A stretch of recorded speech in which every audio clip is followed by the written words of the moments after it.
Hello everyone. Today I am coming with you a new video with a new problem. In the selection tool, sometimes the selections not work. The bounding box is not coming and the selections can't resize.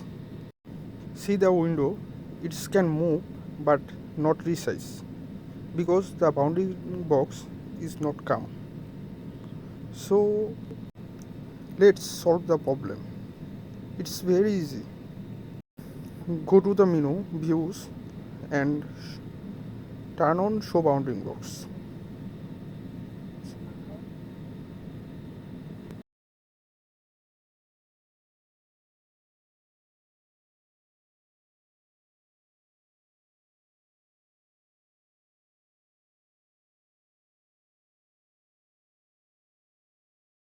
Go to views and show bounding box, shift control B, shift command B in the Apple and shift control B in the Windows. So thank you so much. Next week